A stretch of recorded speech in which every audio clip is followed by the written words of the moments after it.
सावधान। इडमो अर्हन्ताडम् इडमो सिद्धाडम् इडमो आयरियाडम् इडमो अज्जायाडम् इडमो लोये सबसाऊडम्।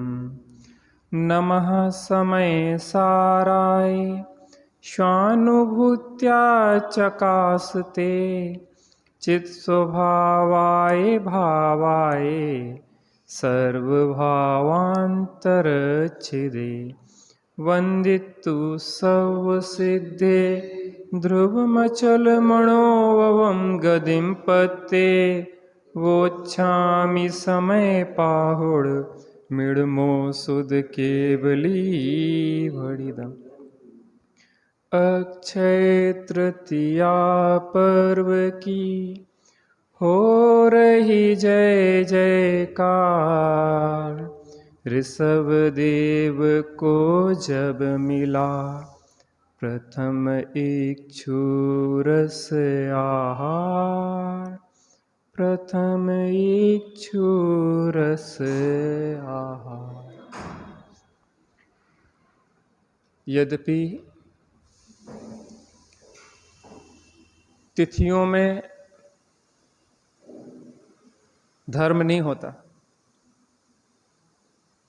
धर्म तिथियों में नहीं होता, लेकिन जो धर्म की आराधना करते हैं उनके जीवन में कोई विशेष घटना घटती है तो उन तिथियों को भी महान कह दिया जाता है। अपनी चर्चा अक्षय तृतीया पर्व के आधार पर चलना है। इस चर्चा करने के लिए थोड़ा सा हमें विश्व वस्तु व्यवस्था को समझते हुए विषय पे आना होगा। सबसे पहले अपन इस विश्व व्यवस्था और वस्तु व्यवस्था से चर्चा प्रारंभ करते हैं, फिर विषय पे अपन आएंगे। यह विश्व अनादि निधन है। कैसा है? अनादि निधन है, अनादि काल से है और अनंत काल तक रहेगा। यह क्षेद्रव्यमयी विश्व ना तो किसी ने बनाया है, ना कोई इसका पालन कर रहा है और ना कोई इसका नाश कर सकता है। ये अनादि अनंत है। यह जो विश्व है वह 343 घन राजु प्रमाण है और यह 3 भागों में विभक्त है, ऊर्ध्वलोक, मध्यलोक और अधोलोक। ऊर्ध्वलोक में वैमानिक देव, सिद्ध भगवान आदि हैं। मध्यलोक में मनुष्य, त्रियंच, व्यंतर, चूँकि व्यंतर निरंतरा और ज्योतिष देव, भवनवासी तो शायद नीचे ही रहते हैं। इसमें असंख्यात द्वीप समुद्र हैं इस मध्यलोक में, और अधोलोक में भवनवासी देव और नीचे नारकी आदि रहते हैं।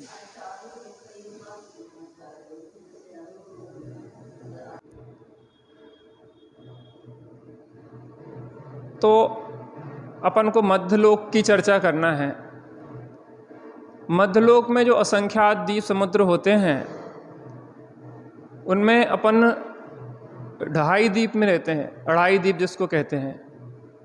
2.5 द्वीप का महत्व इसलिए है कि ये मनुष्य क्षेत्र कहलाता है। क्या कहलाता है? मनुष्य क्षेत्र। क्योंकि मनुष्य इस 2.5 द्वीप तक ही रहते हैं, जिसको 45 लाख योजन प्रमाण ये 2.5 द्वीप होता है। मानसोत्तर पर्वत के आधा भाग, मानसोत्तर पर्वत तक जो है ना, वहाँ तक वो मनुष्यलोक कहलाता है। तो यहाँ पे 2.5 द्वीप और जो सिद्धशिला है वो भी 45 लाख योजन की है। चूँकि इस 2.5 द्वीप से ही मनुष्य मोक्ष जाते हैं, तो वो सिद्ध दशा जो प्राप्त करते हैं 2.5 द्वीप जितना ही उसका भी आकार प्रमाण है।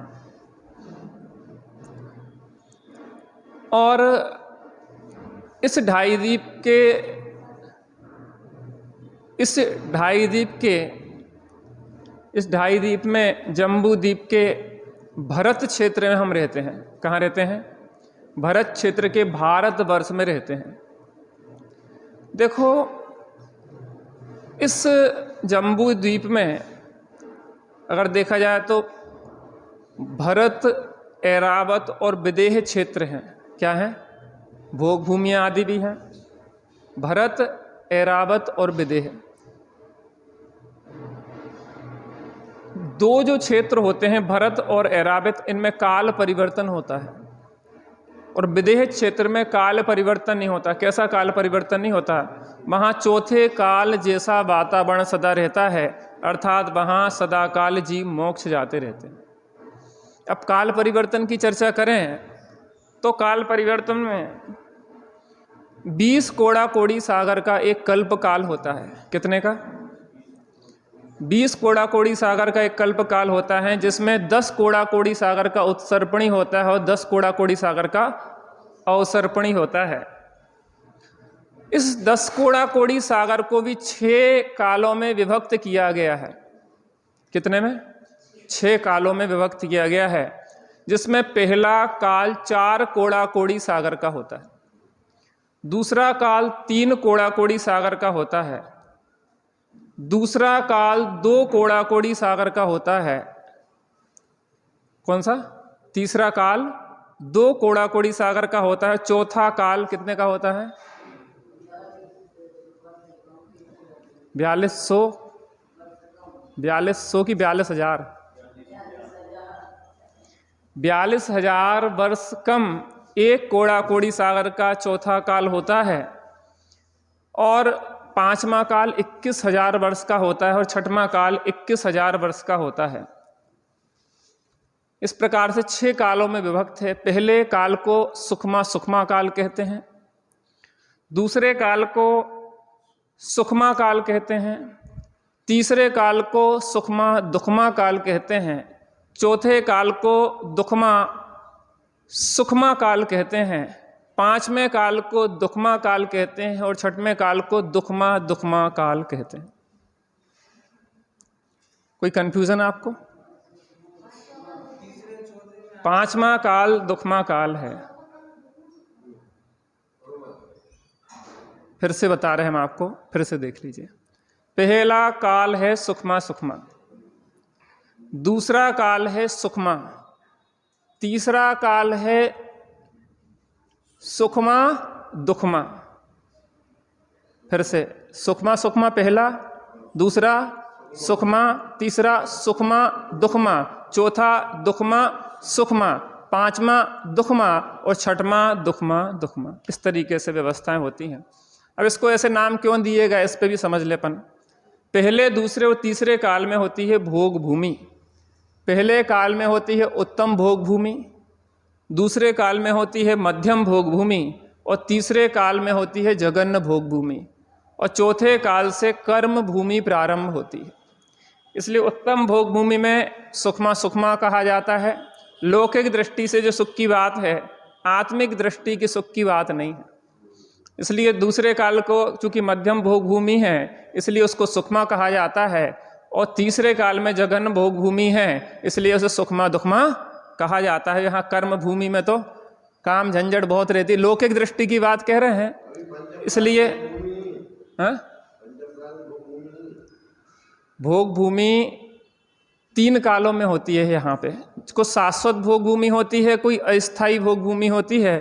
तो हम जहाँ भरत ऐरावत में रहते हैं, वहाँ पहले, दूसरे और तीसरे काल में भोग भूमि होती है, उसके बाद कर्म भूमि लग जाती है।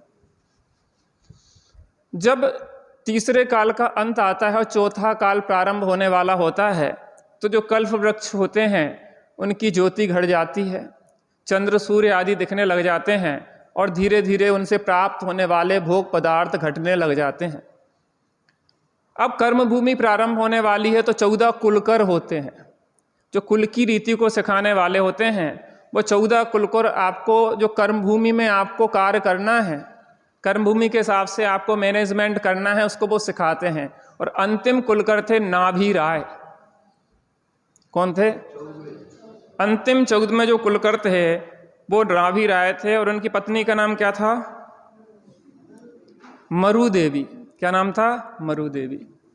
उन नाभि राय और मरुदेवी की एक सर्वांग सुंदर गुणवान तद्भव मोक्षगामी तीर्थंकर बनने वाले एक संतान हुई। उनका नाम क्या था? ऋषभ कुमार। क्या नाम था? ऋषभ कुमार। वह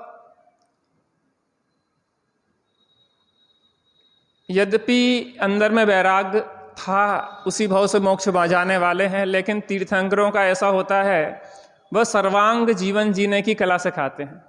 क्या सिखाते हैं? सर्वांग जीवन जीने की कला सिखाते हैं। अर्थात घर गृहस्थी में रहें तो कैसे रहें, और घर गृहस्थी को छोड़ के निर्वृत्ति लें, आराधना करके मोक्ष जाएं तो कैसे जाएं। तीर्थंकरों का जीवन एक आदर्श होता है। जो 5 बालयति हुए हैं, जो इस पंचम काल का दोष है। क्या है? नहीं तो 24 ही तीर्थंकर विवाह करते हैं और समस्त गृहस्थोचित आचरण को सिखाते हुए कैसे मोक्ष प्राप्त किया जाता है वो पूरी विधि बताते हैं शुरू से अंत तक। यद्यपि लोक में बाल यतियों को विशेष महत्व दिया जाता है, लेकिन दोष का मतलब यह नहीं है कि वो उनका जीवन दोषयुक्त था। अपन तो यही चाहते हैं घर गृहस्थी में ना फंसे, सीधे ब्रह्मचर्य ले लें, लेकिन तीर्थंकरों को चूंकि उनकी रिस्पॉन्सिबिलिटी है, क्या है, जिम्मेदारी है कि कैसे जीवन जिया जाता है, ये सर्वांग जीवन जीने की कला सिखाएं। तो ऐसे 63 साल का पुरुष जो चौथे काल में होते हैं, उसमें 24 तीर्थंकर होते हैं, और प्रथम तीर्थंकर का जन्म हुआ। कोई बात नहीं, माता पिता ना के शादी कर लो, नहीं ठीक है, जैसी आपकी इच्छा। माता पिता को तो लगा था शायद मना कर दें, वैरागी थे, लेकिन ना कोई बात नहीं, वैराग में घर गृहस्थी में रह के भी कोई फर्क नहीं पड़ता। अंदर में वैराग्य हो, भेद विज्ञान हो, आत्मा की अनुभूति हो, तो वो कहीं उलझता नहीं है। नहीं कि शादी कर दो, नहीं ठीक है कर लो। तो 2 विवाह हुए। क्या नाम था? नंदा और सुनंदा। और उनके नंदा के एक भरत सहित 100 पुत्र, भरत सहित 100 पुत्र, और ब्राह्मी, क्या नाम था? ब्राह्मी नाम की एक पुत्री, और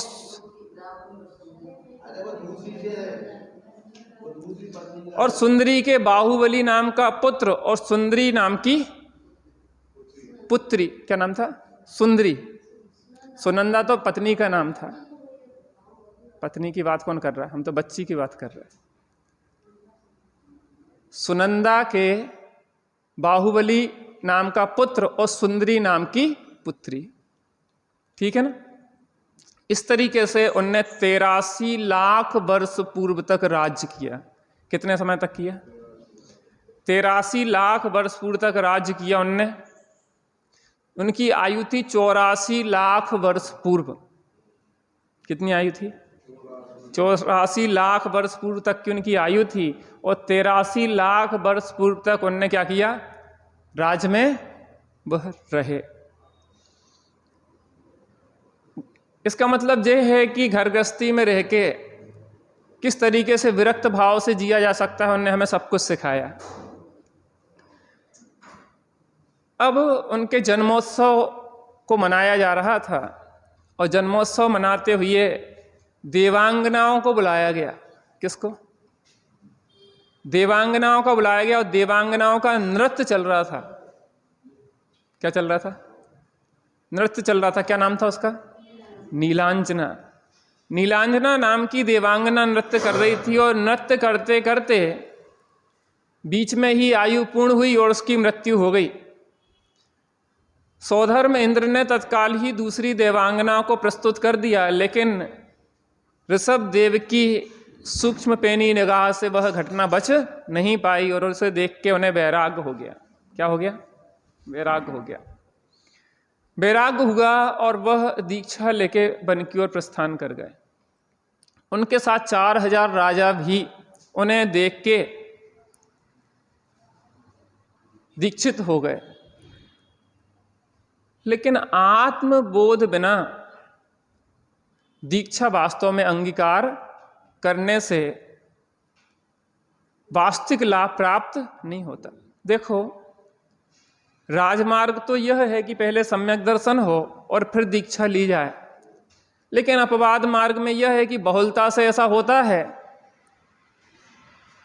मैं क्या कह रहा हूं, बहुलता से ऐसा होता है कि अज्ञान अवस्था में जीव दीक्षा धारण कर लेते हैं। बहुलता इसलिए कह रहा हूं मैं, या आपने देखा होगा कि चक्रवर्ती ने दीक्षा ली और उनके साथ इतने 60,000 राजा भी दीक्षित हो गए, तो सबको वैराग्य थे थोड़ी ना उमड़ गया।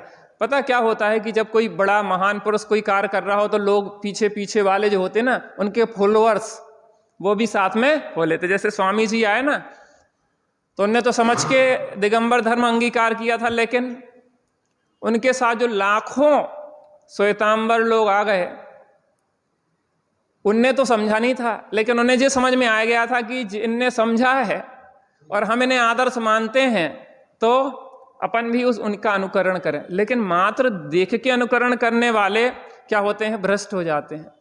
अगर उनने जो तत्व को समझा है, उनने जिस आत्म तत्व को देखा है, अगर उसको देख के तुम आगे बढ़ोगे तो सही मार्ग पे रह सकते। तो 4000 राजाओं ने दीक्षा ले ली। अब दीक्षा ले ली तो दीक्षा लेना कोई कपड़े उतारना तो है नहीं, मात्र दीक्षा लेना माने अंदर से 3 कसायों के अभाव रूप प्रचुर स्वसंवेदन में दशा मुनि दशा है, लेकिन वहां तो अनुभूति नहीं थी। क्यों नहीं हो पा रही थी?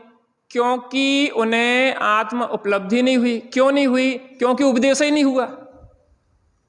तो फिर प्रश्न हो सकता है कि गृहस्थ अवस्था में उन्हें उपदेश दिया कि नहीं दिया? देते ही नहीं है तीर्थंकर गृहस्थ दशा में उपदेश। फिर मुनि दशा में उपदेश क्यों नहीं दिया? मुनि दशा लेते से ही मौन हो जाते हैं। तीर्थंकर देव गृहस्थ दशा में उपदेश देते नहीं हैं। मुनि दशा धारण करने के बाद मौन हो जाते हैं, इसका मतलब वो देते ही नहीं उपदेश। तीर्थंकर उपदेश नहीं देते। फिर आप कहोगे कि हमने तो सुना है कि 12 सभाओं के बीच में उनकी दिव्यधुनी खिरती है, वो खिरती है, उपदेश नहीं देते। उपदेश राग पूर्वक दिया जाता है, खिरना स्वतः होता है। भवि भागन बच जोगे बसाए, 2 कारणों से। भव्य जीवों के भाग और वचन के योग से खिरती है, वो खिराते नहीं। तो वो उनका उपदेश तो हुआ नहीं। अब उपदेश नहीं हुआ तो अब कैसे समझे राजा की करना क्या है? तो उन्होंने कहा ये जैसा बे करें सो अपन कर लें। क्या? जैसा बे करें सो अपन कर लें। तो उनने कपड़े उतारे, सो इनने भी कपड़े उतार दिए।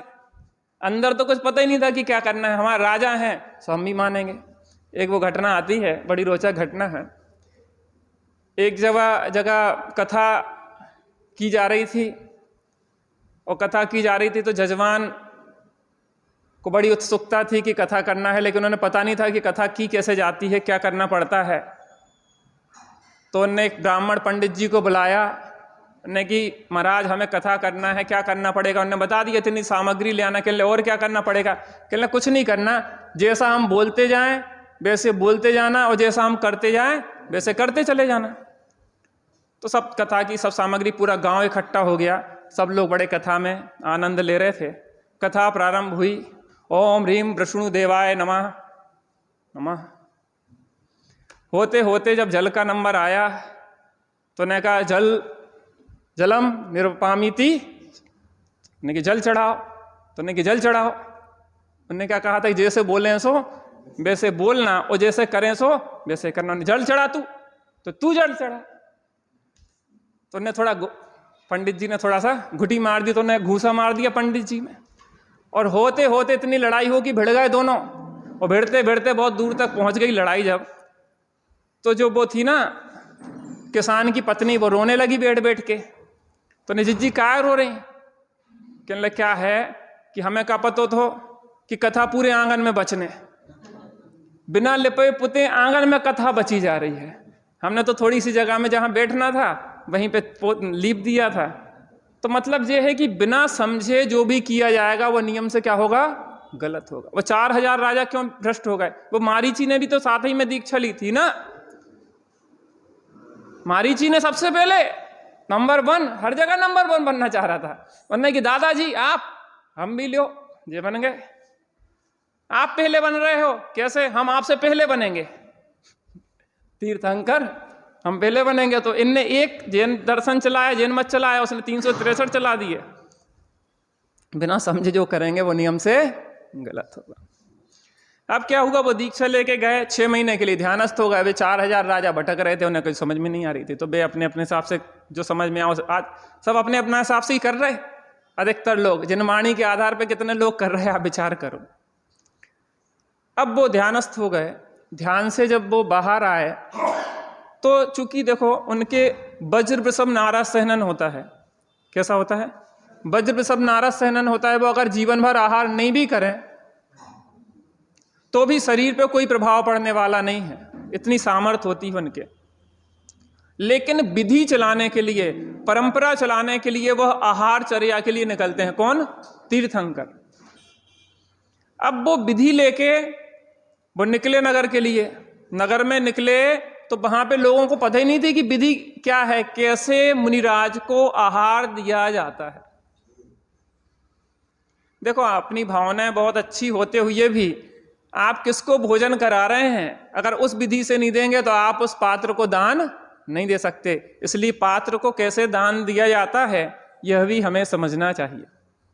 राजा महाराजाओं को अनुराग था, उनके अधीनस्थ राजा रहे हैं पूर्व में, तो कोई अपनी कन्या को लेवा लाया, शायद महाराज को शादी करने हुए।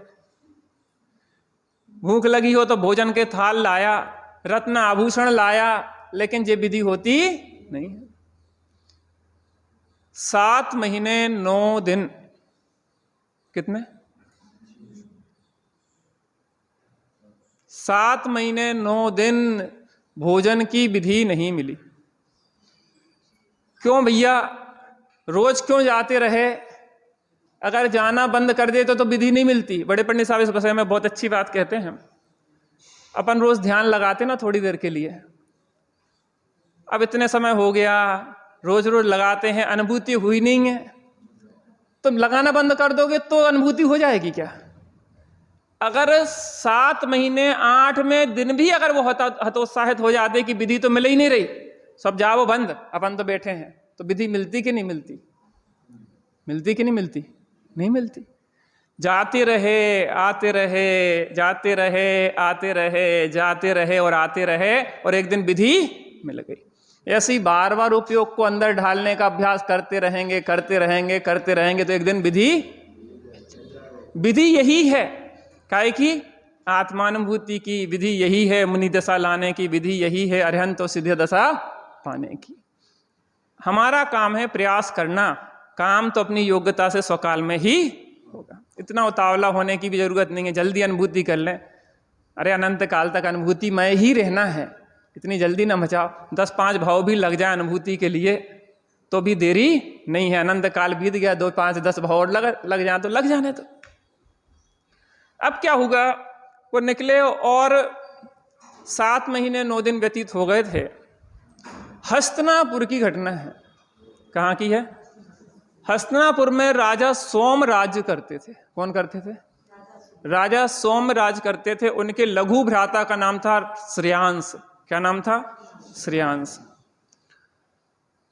राजा श्रेयांश को पूर्वभाव का जाति स्मरण, राजा के भाई छोटे लघु भ्राता, उन्हें पूर्वभाव का जाति स्मरण ज्ञान हुआ। और वो पूर्वभाव का जाति स्मरण ज्ञान अभी का नहीं, बहुत पहले का था। जे राजा वज्रजंग थे। कौन? ऋषभ देव का जीव था राजा वज्रजंग, और ये इनकी रानी थी श्रीमती। कौन थे श्रीमती? श्रेयांश। पूर्व भाव में जब चारण रिद्धिधारी मुनिराज को दोनों ने आहार दिया था, तो जो विधि से आहार दिया था वो विधि स्मरण में आ गई। देखो, बच्चा जो है परीक्षा के टाइम पढ़ता कि नहीं पढ़ता? परीक्षा के टाइम पढ़ता कि नहीं पढ़ता? पढ़ता है। घड़ी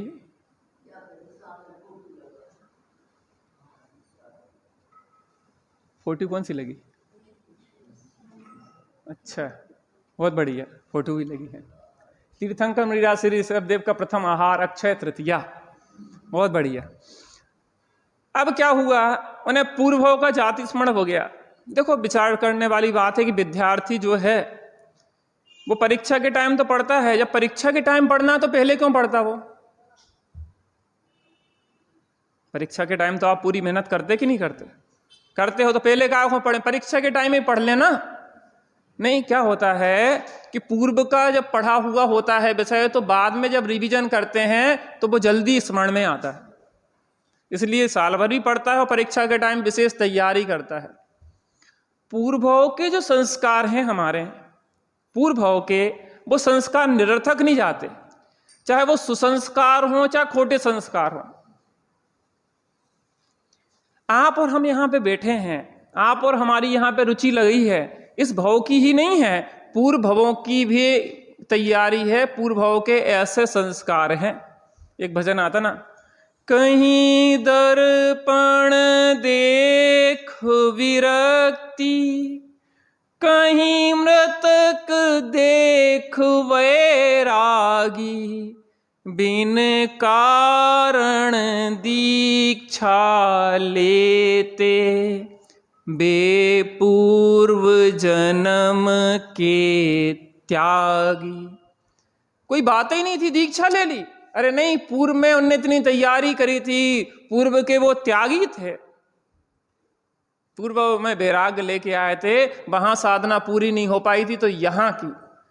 आपको भरत का जीवन दिखाई देता है कि भरत जी घर में वैरागी, भरत जी ने कितने लंबे समय तक मुनि दशा में पूर्व भवों में कैसी आराधना की थी, वहां आराधना पूर्ण नहीं हो पाई थी तो यहां पूर्ण की। लेकिन प्रारंभ कहाँ से थी? पूर्व के बहुत सारे भवों की तैयारी थी, जो घर में रह के वैरागी थे। तो हम जितना कर सकते, सामर्थ्य नहीं है मुनि दशा धारण करने की, सामर्थ्य नहीं है आरिका के व्रत लेने की, कोई बात नहीं, तैयारी रखो, भावना भाव, प्रकृति इस भाव में नहीं तो आगे के भाव में बदशा प्राप्त करा। सबसे अच्छा तो इसी भाव में हो जाए काम, और नहीं हो पाता है तो आगे के भाव में तो नियम से हो जाएगा। ऐसी विशुद्धि संस्कार लेके जाओ। अब स्मरण आ गया पूर्व भाव का, और वहां पे उनने नवदा भक्ति से कौन को? मुनिराज ऋषभ देव को, ऋषभ मुनिराज को उनने पड़गाहन किया और उनकी विधि मिल गई। विधि जिस विधि से मिलती है उसी विधि से मिलती है, अन्यथा विधि से नहीं मिलती है। आत्म आश्रय के बिना ना तो कोई सुखी हुआ है, ना हो रहा है, ना हो सकता। पर पदार्थों में कितना ही सुखी होने के लिए प्रयत्न करे, कोई सुखी होता। विधि मिल गई और प्रथम इच्छु रस का आहार दिया गया। अब मैं आपसे पूछना चाहता हूं कि इच्छु रस का ही आहार क्यों दिया? इच्छु रस का आहार क्यों दिया? अच्छे बढ़िया भोजन बनाते माने जो उनने बनाया था वो तो भोजन कर रहे, कोई गन्ना को रस अकेले थोड़ी ना पी रहे थे। उनने तो भोजन बनाया होगा ना अपने लिए, तो वो क्यों नहीं दिया भारी और गरिष्ठ भोजन? क्योंकि इतने लंबे उपवास के बाद, 13 महीने 9 दिन के उपवास के बाद जब भी पारणा की जाए तो लिक्विड डाइट से की जाती। आपने देखा होगा जो भी लंबे उपवास करते हैं वो नारियल का पानी होता है, कोई रस होता है, इस तरीके से उनकी पारणा करवाई जाती है। जो एक मनोवैज्ञानिक और शारीरिक विज्ञान की व्यवस्था है। तो उनने पहले काय का आहार किया? इच्छु रस जो है गन्ने के रस का आहार दिया। और जिस दिन वो इच्छु रस का आहार दिया गया वह दिन कौन सा था? वैशाख शुक्ल तीज अर्थात अक्षय तृतीया। वो तिथि आज की तिथि थी। अभी से पहले कितना समय पहले? लगभग 1 कोड़ा कोड़ी सागर। कितना? लगभग 1 कोड़ा कोड़ी सागर पहले की घटना है। लेकिन वो क्या कह रहे हैं? वर्तमान में बताया जाए कि अभी इस तिथि में हुई थी, इसलिए उस तिथि में बताई जा रही है।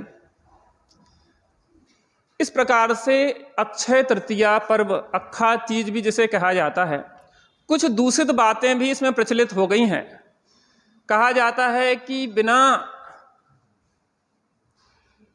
मति, वो क्या कहते हैं, मिति, बिना उसके मिलान के शादी कर लो। क्या होती? सबसे ज्यादा शुभ दिन माना जाता है कि इसमें कोई खोज नहीं की जाती है। अक्षय तृतीया को तो शादी कर दो, बस कर दो। ऋषभ देव ने वैराग्य लिया, निर्ग्रंथ दीक्षा ली, उनने सब कुछ छोड़ा है, उनने घर गृहस्थी को छोड़ा है, और हम घर गृहस्थी के प्रवेश का द्वार बना रहे हैं इस तिथि को। आज ये बात अच्छी है कि वैराग गा रहा हो तो दीक्षा ले लो, इससे अच्छी तिथि कोई होती नहीं है। आ तो नहीं रहा कोई को है, वैराग्य तो नहीं आ रहा ना आप लोगों को कोई को? अरे भावना तो भाव दादा, भावना तो भाव। पता श्रीमद राजचंद जी माँ बीमार थी, खटिया पे बैठे थे, रात्रि में उनकी सेवा कर रहे थे, और भावना क्या हो रहे थे? अपूर्व अवसर ऐसा किस दिन आएगा, यह अपूर्व अवसर मेरा कब आएगा, कब होऊंगा बाहे अंतर निर्ग्रंथ में, कब विचरूंगा महंत पुरुष के पंथ में, नग्न दिगंबर मुनि मुद्रा को पाऊंगा, अपूर्व अवसर ऐसा। पता हमारे महापुरुष पुराण पुरुषों को उठा के देख लो, घर में नहीं मरे, दीक्षा लेके गए। आप देख लो जितने भी पुराण पुरुष आप देखोगे, बच्चा बड़ा हुआ, राज्य भार सौंपा और दीक्षा लेके गए, बहू समझदार हुई, संभालो हमारे का दीक्षा लेके जाते हैं। भावना तो भाव इस अक्षय तृतीया पर्व के दिन। देखिए आज अन्य लोगों को कोई को बोलना है, कल चर्चा आई थी। हाँ कुछ लोग हाँ ठीक है, तो नहीं सुनिए सुनिए, एक मिनट रुकिए। स्वाध्याय तो हो गया है, चर्चा भी हो गई है अक्षय तृतीया पर्व की। थोड़ा सा ध्यान करने के बाद अपन फिर आप लोगों के उद्गार भी उसमें अपन ले लेंगे, क्योंकि समय अपना लगभग स्वाध्याय का हो गया है। आप लोगों में जो बोलना चाह रहा है आप लोग अपने बात उसमें रख सकते हैं, अच्छा है। और स्वामी जी के बारे में भी कुछ लोग बोलना चाह रहे थे कल, और कल नहीं बोल पाए, वो भी बोल सकते हैं। इसलिए थोड़ी देर अपन बैठते हैं शांति से। चर्चा तो जो पूरी हो गई ना, इसमें कुछ रह गया क्या? नहीं रह गया। चलिए अपन अभी बैठते हैं, उसके बाद आप लोगों के मंतव्य इस विषय में देखेंगे।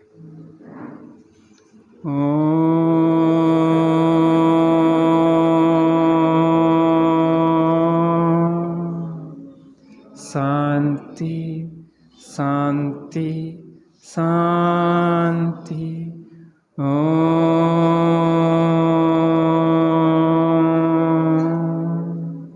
शांति शांति शांति।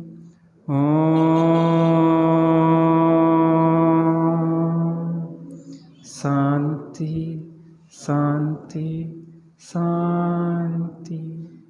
धर्म तिथियों में नहीं होता, धर्म आत्मा के आश्रय से होता है। लेकिन जो आत्मा का आश्रय करता है, आत्मा की आराधना करता है, उसके जीवन के जो विशिष्ट क्षण होते हैं, जिन तिथियों में वह विशिष्ट घटना घटती है, वो तिथियां भी पूज्य पवित्र कहलाने लगती हैं। इसलिए हम भी अपनी आत्मा की आराधना करें।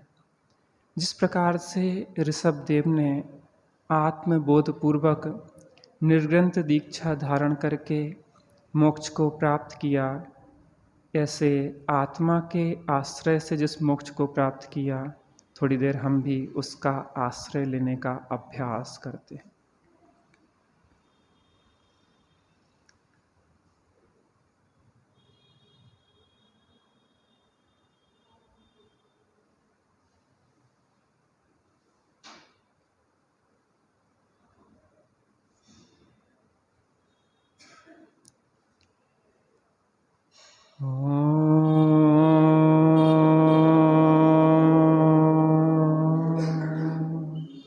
शांति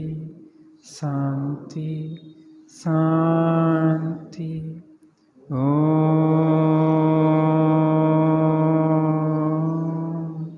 शांति शांति शांति। ओम शांति शांति शांति। सहजानंदी शुद्ध स्वरूपी अविनाशी हूँ आत्मस्वरूप। सहजानंदी शुद्ध स्वरूपी अविनाशी हूँ आत्मस्वरूप। सहजानंदी शुद्ध स्वरूपी अविनाशी। देखिए जिनवाणी विराजमान रहने दें कि जिनवाणी स्तुति कर ले अपन। चलिए आप लोग अपने स्थान पे बैठे रहें।